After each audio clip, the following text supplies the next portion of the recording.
and with a lot of respect, take your leave, Mr. Speaker, and the leave of this Honorable House. Thank you.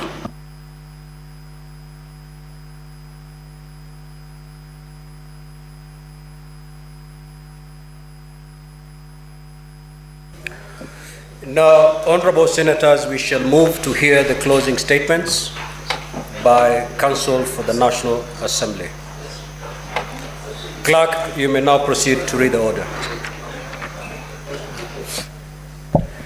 Order number 3, hearing and determination on the proposed removal from office by impeachment of His Excellency Rigathi Gachagua, EGH, Deputy President of the Republic of Kenya. Counsel for the National Assembly, the floor is yours. You have up to 60 minutes. Thank you very much, Mr. Speaker, sir. On behalf of the National Assembly, we have a total of 4 advocates who would be sharing the time that is allocated to us. Leading the pack, Mr. Speaker, sir, is Senior Counsel Otiende Omollo, to whom I will cede the floor.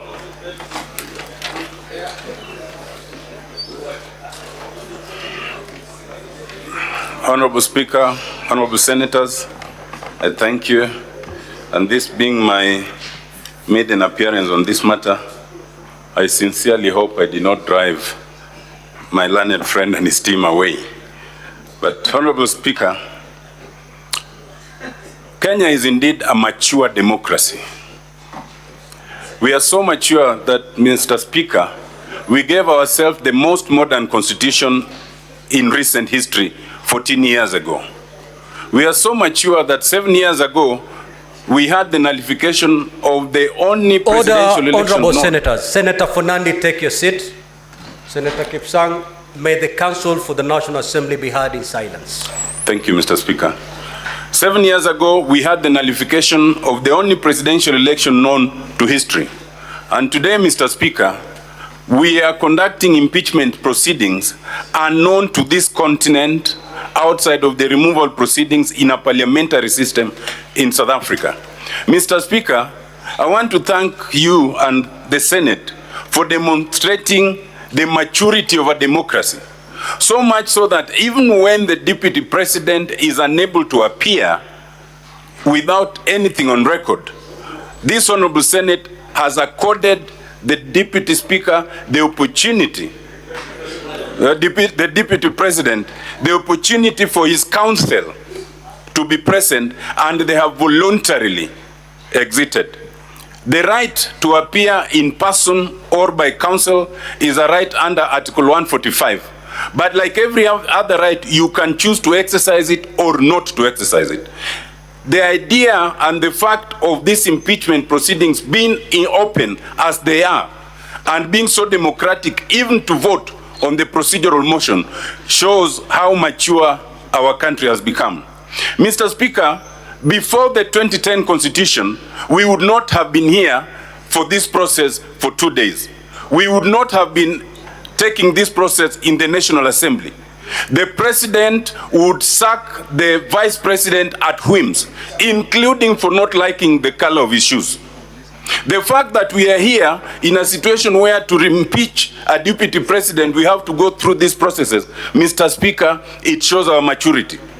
But let it not be mistaken, Mr. Speaker, as some people have, that the process of impeachment is a criminal trial. When you hear people ask the mover of the motion, do you have any proof? Can you demonstrate? It means they are confusing this process with a criminal process. It is not a criminal process. Mr. Speaker, what we have in impeachment is a halfway house between the whim before 2010 and the beyond reasonable doubt proof in a criminal trial. In the words of Article 50, all you have to show is reason to believe. Reason to believe. What the lawyers would call just a prima facie case. You do not have to demonstrate beyond reasonable doubt. So all the questions that I had my learned friends putting to the mover to prove, to demonstrate, they look good to the public gallery, but they add no value to the test for impeachment. Mr. Speaker, impeachment is like a vote of confidence.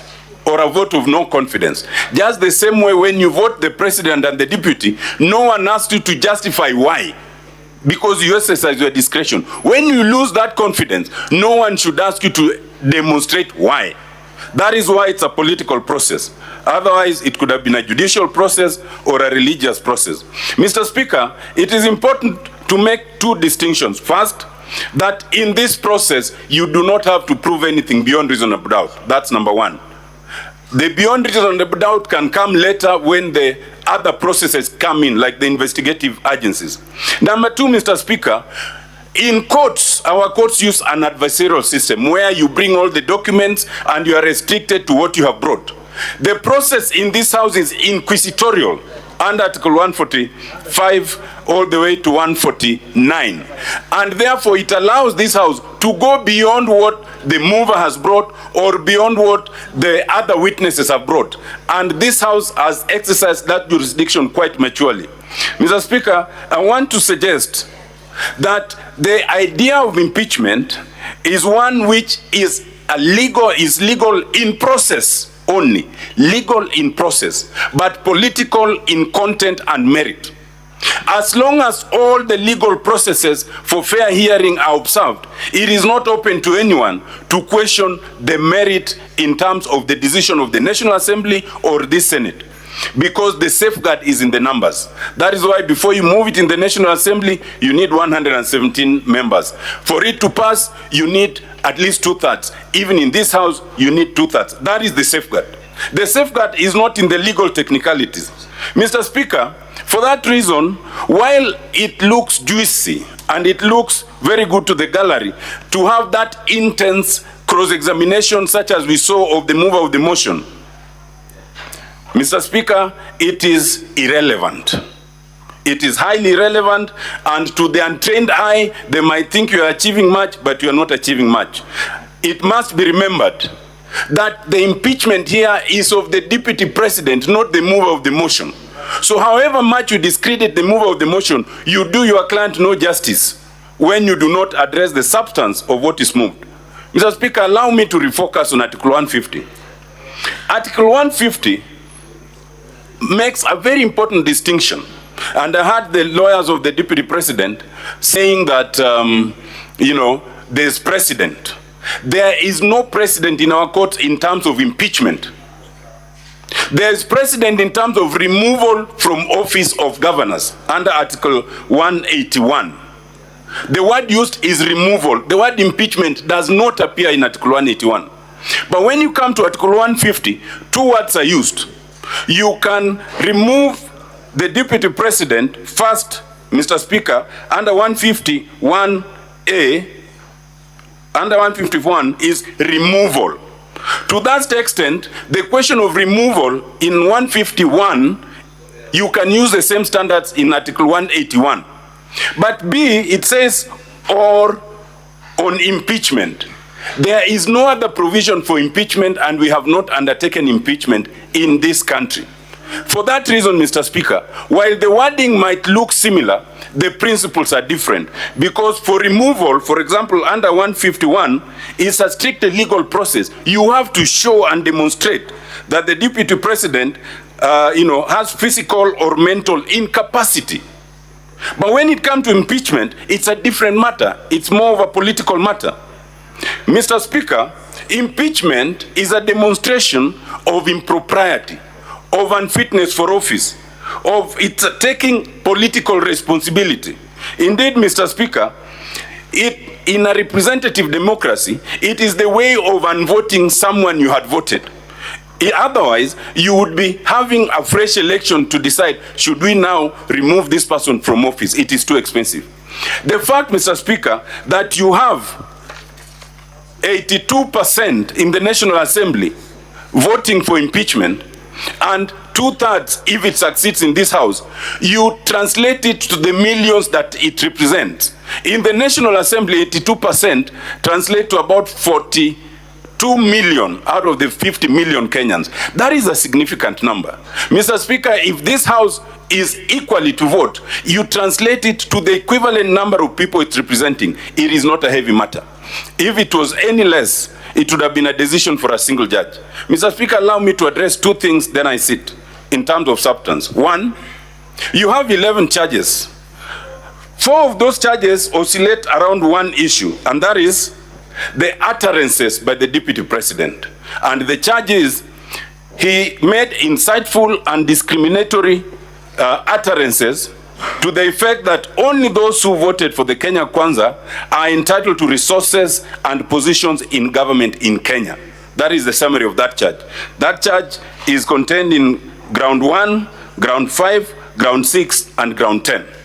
I want to submit, Mr. Speaker, that if you find even only that one charge to have been satisfied, then I want to implore the senators to vote yes for all those 4 grounds together.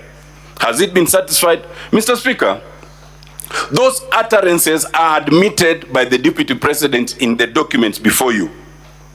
The meanings of those words in their variety is known to you and is known to Kenyans. The danger in words is something we know in this country way back in 2007. In our neighboring country, Rwanda, we know what words did. I heard the lawyers of the Deputy President suggest that he did not take any action. Under the law, under Article 10, under Article 27, you do not have to take any action. Utterances are enough, because utterances can do the very damage that the Constitution intends not to be done. Mr. Speaker, what is his response to that charge? There are 2. The first one is he was exercising free speech. Mr. Speaker, that is the easiest to dismiss. I invite the senators to look at Article 33, 2D, Roman 2. It is express, and it says, freedom of expression cannot include advocacy for discrimination, and that's what he was doing. What's the second defense? That whatever he was saying is contained in the various coalition agreements under the Kenya Kwanza coalition that were filed and signed before election. Mr. Speaker, with tremendous respect, allow me to remind the Deputy President that this is the Republic of Kenya, not the Republic of Kenya Kwanza. Mr. Speaker, for that reason, you cannot elevate agreements under the Kenya Kwanza coalition above the legislation of this country, above the constitution of this country. Section 13 of the NCIC Act is very clear that those utterances are unlawful, in fact criminal. Article 10 and Article 27 of the Constitution are equally clear that you cannot make such utterances. So to come and say that I uttered them because they are contained in a coalition for one particular political coalition is in fact an admission. It is an admission of violation of the Constitution. And Mr. Speaker, if members wanted one clear admission of guilt, it is this one. It is not denied. The justification cannot stand. And indeed, Mr. Speaker, once one of the senators asked for the justification, and I heard the lawyers refer to the Schedule 3 of the Political Parties Act. Mr. Speaker, I invite the senators to look at Schedule 3, Clause 3E. It is very specific. It talks of sharing positions in the coalition structure, not sharing positions in government. And to try and mislead this august House makes it an aggravation of a wrong. And I invite you, Mr. Speaker, to find that there was a breach of this. And I think the worst of all is we were able to play a clip of the Deputy President after showing what he had uttered, saying that he has no apology. He said he has no apology. The clip was paid here. I invite you to look at the 798 pages that he has filed. There is nowhere where he has rendered an apology. So he leaves you in a position where he says, even if he was not impeached, he will continue doing that because in his view, it is justified by the Kenya Kwanza coalition. Mr. Speaker, I invite the honorable senators to find that this ground has been proved and to impeach the Deputy President on ground 1, ground 5, ground 6, and ground 10 for breach of the NCIC Act, Section 13, and breach of Article 10 and 27 of the Constitution. My last point, Mr. Speaker, allegations of corruption. Mr. Speaker, this House has had the various allegations of corruptions. You had the very direct evidence of Dr. Mulwa in terms of KEMSA. You had the very direct evidence of the Deputy CEO of ESCC. You had the various evidence in terms of Olive Garden, Vipingo, Outfund, and many others. But I will not go there. I will let you assess that, and my colleagues will address that. I want to address one fundamental thing. In your bundle, honorable senators, in volume 2A of the exhibits, you will find reference to a particular court decision. This is the decision on page 60 of 123. That is the decision in Asset Recovery Agencies versus Rigathi Gachagua. This decision was referred to, but I just want to take you directly to the finding on page 77. This was a case that the Asset Recovery Agency filed against the Deputy President. And this case was actually finalized 10 days before the last general election. What did the court find? The court found positively and declared that Rigathi Gachagua was found to have been having funds which were proceeds of crime and therefore liable for forfeiture to the state to the extent of 200 million. Mr. Speaker, it is important to note that in the 798 pages of the document filed by the Deputy President, there is not a single document that shows that this judgment has been set aside, has been compromised, or revoked. In an inquisitorial system, you do not need to restrict yourself. Where there's a judgment produced that shows that you have been found guilty of having proceeds of crime, the expectation would be that you'd produce a document negating it. The fact that no document has been produced, I invite you to invoke an adverse inference that either there is no such document, or if there is, it does not deal with that finding. Mr. Speaker, I want to submit that there's good reason why that document was not produced. Why would you produce all the agreements of Kenya Kwanza and produce all sorts of other things except one page of a document that is the most important document? As it is, you do not have any document that shows that this finding was negated. Mr. Speaker, I want to suggest that had it been produced, we would then have demonstrated that that document is unlawful. Because in law, and I submit respectfully, once you have been found guilty of what amounts to a criminal offense, you cannot then subsequently compromise it, because this is not a civil claim. A crime is a crime against the state. It is not personal to the Asset Recovery Agency. And therefore, those findings can only be set aside by positive findings of a superior court, and there's none.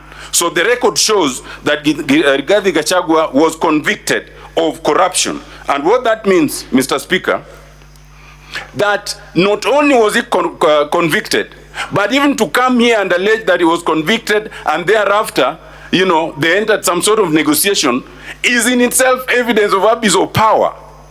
Because he was convicted 10 days before election, shortly thereafter, it is alleged they compromised it in what would be an illegality. Mr. Speaker, on that account, ground 7 of the charge must succeed. Respectfully, Mr. Speaker, honorable senators, I plead with you to find the Deputy President guilty of the grounds as charged. Thank you very much. Allow me now to introduce the Honorable George Murugara to take over. Hey.